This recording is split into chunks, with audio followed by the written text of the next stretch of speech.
Mortgage renewal used to be simple. You'd get a letter, sign it, and move on. That's not the world we're in anymore. Today, I want to walk you through 5 mistakes I see homeowners make before renewal.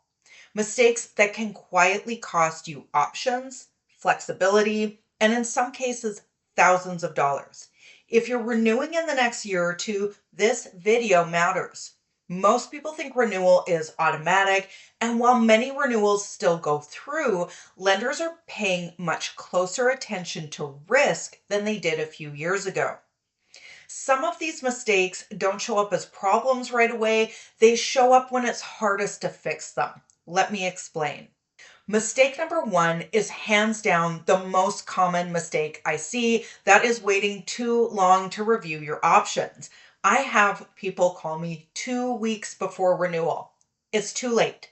This can cost you thousands of dollars because you have waited too long and now you've run out of time to switch lenders for a better option. Reviewing your options early does not mean you need to commit early. It means you give yourself enough time to prepare and decide if you want to switch lenders. And if so, you've given yourself enough time to comfortably switch over without incurring unnecessary cost and stress. Mistake number 2, ignoring your renewal letter. Please read through your renewal letter. This will give you an idea of what your balance will be at renewal, the interest rate options you're being offered, and approximately what your new payments are going to look like so you can prepare for budget changes if needed. A key piece of information is your remaining amortization. That plays a huge part in the new payments. These are questions you will be asked if you are looking around for a new lender. Reading through it keeps the information top of mind. Mistake number 2.5 is that you have not hit the like and subscribe button yet. This may cause you to miss out on future videos. Mistake number 3, assuming your home value doesn't matter. This is another important question you will be asked when shopping around for a new mortgage. Believe it or not, the value of your property can affect the interest rate that you're being offered. How can your value affect your interest rate? By fitting into certain parameters, which includes equity and mortgage insurance, you may qualify for better discounted interest rates. Mistake number 4 is opening new credit before renewal.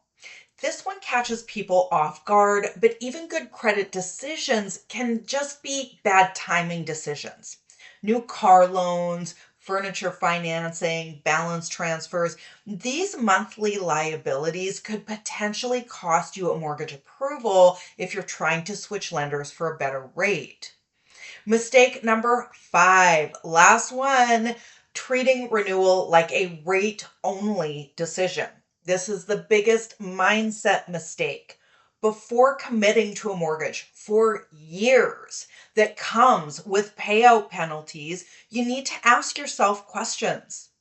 I get that you are wanting a lower rate than your neighbor Bob. We all want a lower rate than our neighbor, but your future plans for the property also need to be taken into consideration. For example, if you may be selling the property within 3 years, don't take the 5-year fixed rate because it's cheaper. The penalty could be thousands of dollars and erase any savings on the rate. So here are some things to ask yourself that may affect the type and length of mortgage you require. Could you be upgrading or downsizing? That's selling and then purchasing something else. In that case, a shorter term or a lender that is flexible about taking the mortgage with you, giving you lots of time to port the mortgage to a new property. Is there a potential for substantial income increases later in the term of the mortgage? Then look for a lender with a good prepayment option that allows you lots of room for regular payment increases. Maybe there is a potential lump sum of funds down the road. Can you make prepayment lump sums on the mortgage? These are examples of how the future should be thought about, and then the terms and conditions of the mortgage considered alongside with the interest rate. Most renewal problems don't come from bad luck, they come from small decisions made too late. Renewal is a planning conversation, not just a rate conversation.